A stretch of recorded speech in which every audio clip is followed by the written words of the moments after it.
Баршаңызға қайырлы күн болсын. Бүгін сіздерге сүтті нандардың рецептісімен бөлісемін. Бізде жұмсақ болып шығады. Мини лепешкелер жасаймыз.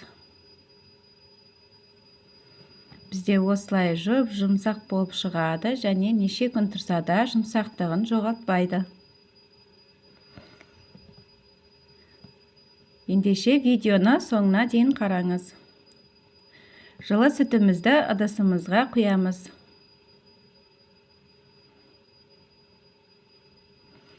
Шай қасықпен тұз қосамыз және қалауыңыз бойынша бір ас қасық қант қосуға болады.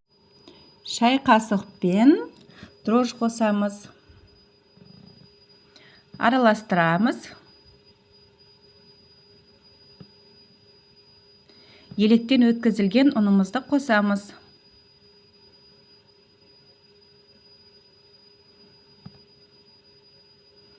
Қолымызбен жұмсақ қамырымызды илейміз. Видеоны қарамас бұрын менің арнама тіркеліп кетуді ұмытпаңыздар. Сіздер үшін басқа да жеңіл, оңай рецепттер бар. Және де жартылай еріп тұрған сары майымызды қосамыз. Толықтай біріккенше қолымызбен илейміз.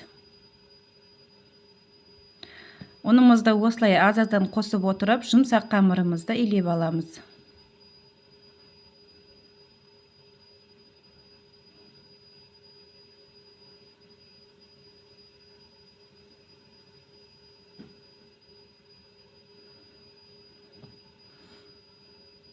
Бір келкі болғанша илеп шығамыз.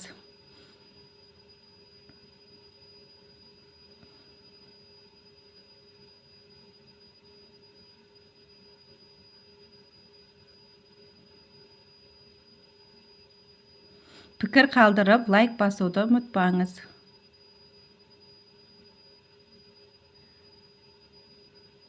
Бізде осылай жұмсақ қамырымыз. Ал енді үстінен жеңіл затымызбен жауып көтерілуге қоямыз.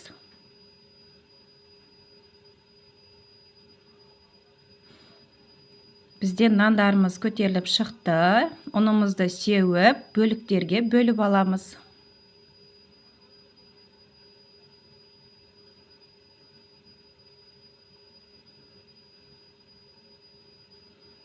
Алты бөлікке бөліп аламын.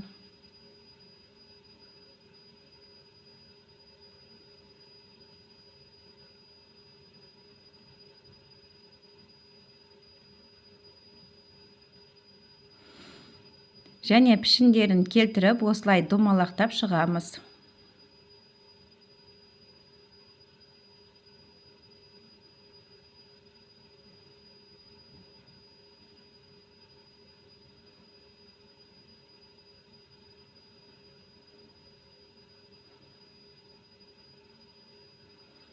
Дайындап алдық. Ал енді противенімізді кішкене майлап, нандарымызды жайғастырамыз.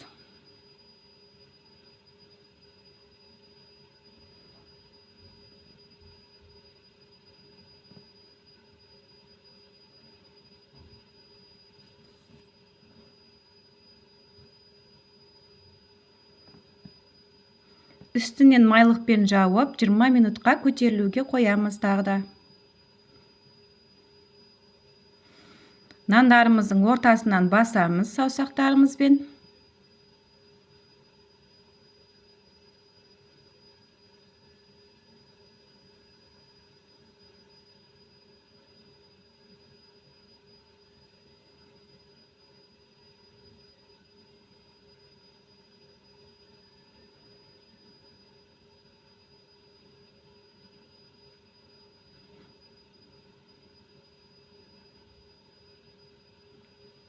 Ал енді нан шөкішімізбен басып отырамыз.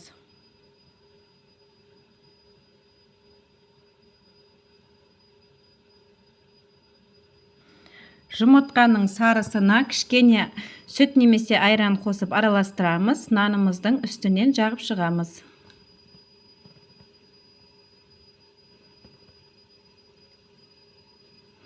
Барлық жеріне бір келкі етіп жағып аламыз.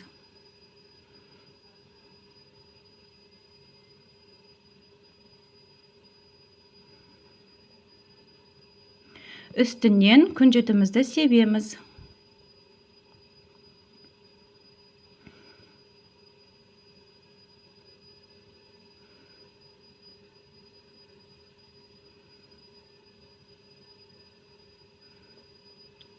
Қызып тұрған пешімізде 200 градуста пісіріп аламыз. Осындай жүп жұмсақ үй нандарын жасап көріңіздер.